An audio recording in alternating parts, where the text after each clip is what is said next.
Ang Sirano.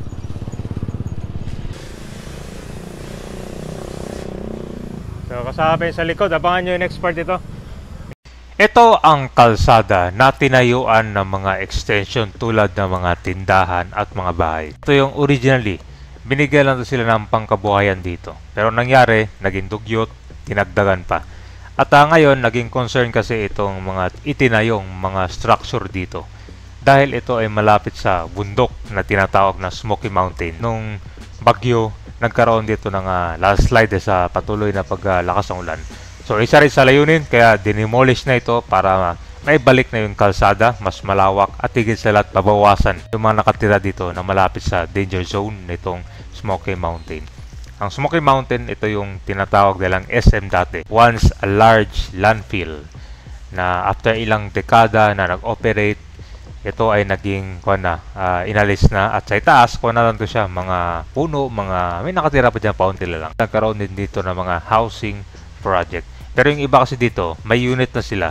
Nagtatayo pa dito ng mga bahay. Kaya nakapagtaka. Nandito na tayo ngayon sa Estero de Vitas. Ito po yung Radial Road 10 Bridge. So dito tayo magsisimula kabay na kasi marami nagtatanong dito kung meron pa bang mga bahay dito sa ilalim ng tulay. So ito po yung mga ilan pa na kailangan mabigyan ng relocation. Ito literally kabay, kita naman yun dyan, no? Talagang nasa ilalim ng tulay ito sila. Ito din yung unang mga binibigyan ng relocation kapag nagkaroon dito ng malakas ulan or bagyo, kasi ito sila nasa danger zone talaga eh. Sa likod naman, yan po yung condominium 1 and 2 na pinagawa na housing project panahon ni Yorme yan. So marami pa to dito, hindi naman dyan, no? Literally kasi kabay na kung talaga nasa dike ang bahay nila. Yan naman yan, no? Diba? Yan dito kapag nagkaroon ng yun nga, sakuna or bagyo, no?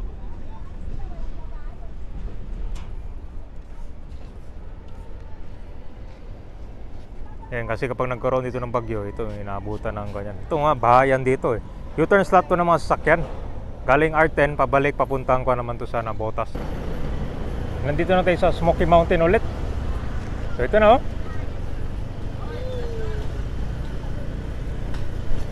Ang pagbawi sa kalsada. Nakikita nyo ngayon kung gaano kalawak to. At hindi pala nung tinayuan dito, yan, wasak lahat to. Tanong ka ba, merong isang daanan dito para makaakyat sila sa Smoky Mountain. Ito po yun, no? Hindi kasi nasama natin sa video na to. Hindi kasi nasama sa video to nakaraan eh. Dito yung daanan nila. Medyo matarik to. Ito. May ginawa silang improvise na kung dito, hagdan. Dito yung daanan. Diba sir? Dito sir na. Papuntang Smoky Mountain. Oh. So kuha lang siya, nilagyan lang ng mga semento. Saka yan, pathway lang. Problema ito kapag maulan sir, no? Madulas. Ito yung daanan. Meron din sa may R10, meron din dun sa likod. Pero sa pagkakalam ko, ito yung daanan nila.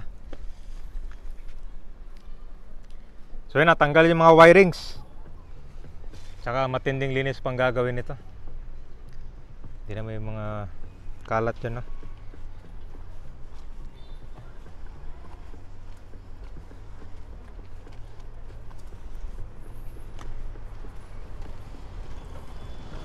Yung panahon kasi ng landfill Smoky Mountain, tapos na yun. Kailangan ko na ngayon, iba na. Kaya yung problema, dinagdagan patungkol dito. Ito, pangkabuhayan to dati. Ginawa lang siya ng extension tulad yung mga bahay na. Hindi na kasama yan. Mga vending stall lang yan.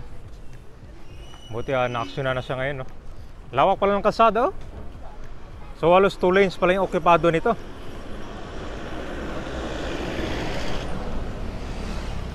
Tanggal, di ba?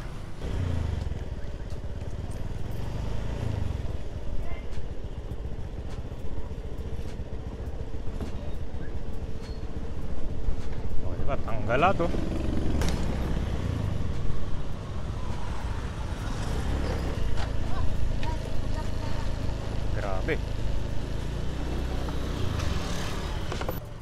Itong itsura niya ngayon na na-clear na.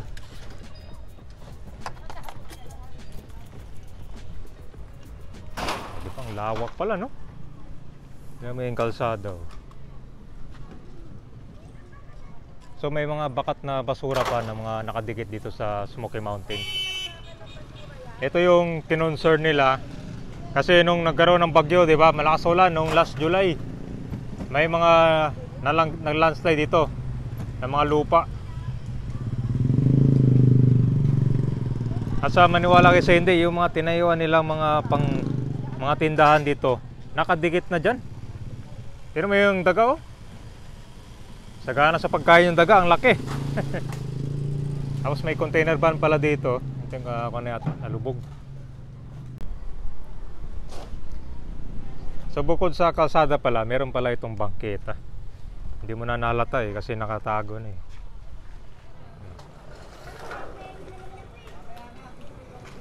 So yun guys, ang pagbawi ng kalsada.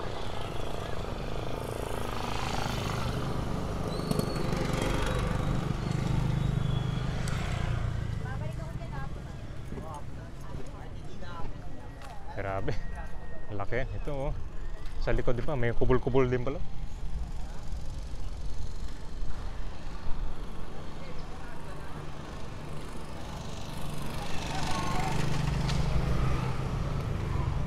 O, diba? Tingnan mo itong bahay, oh.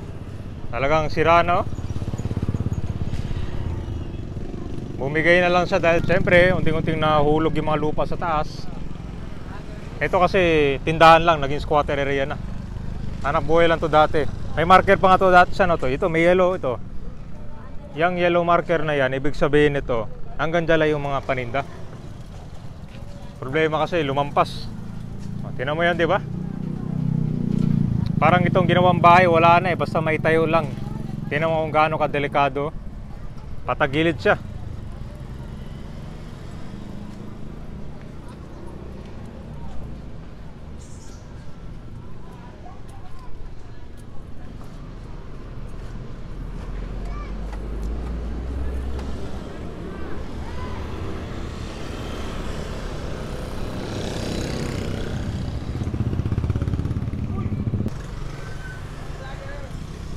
Hello sir.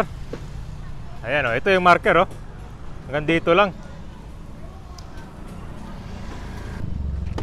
So yung iba kasi dito, gumagawa pa sila ng tirahan.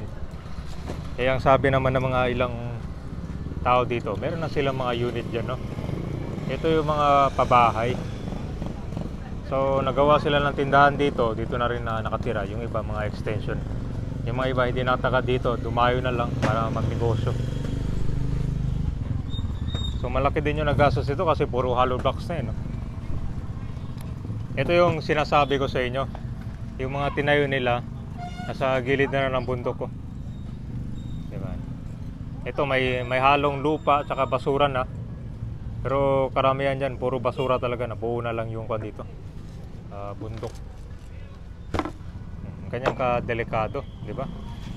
Pag tuloy-tuloy yung ulan dyan, pag lumambot yung lupa, ito yung unang mabagsakan dito.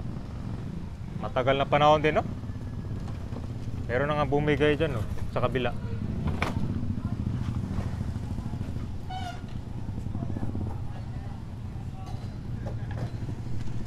Hindi naman tinipid yung construction dito kasi halo mga semento yun eh. Yung iba lang dito sa mga ito, mga kubol-kubol. Talagang bulok na yung mga kahoy.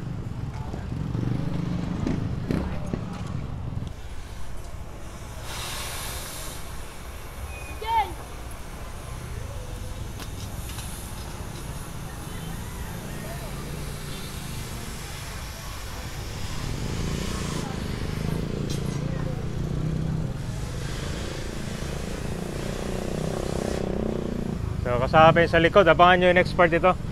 In-update muna natin dito kasi marami nagtatanong kung gaano kalawak ba itong kalsada at saka yung likod nya. Kasi nabanggit natin, di ba? Landslide. Isa sa problema dito. Pero may gilid nya, bundok na yung tabi, oh, di ba? Di ba sir, delikado na. Kasi magkaroon ng landslide. Dexter Junk Shop. Pangalan na ito. Sige, dira.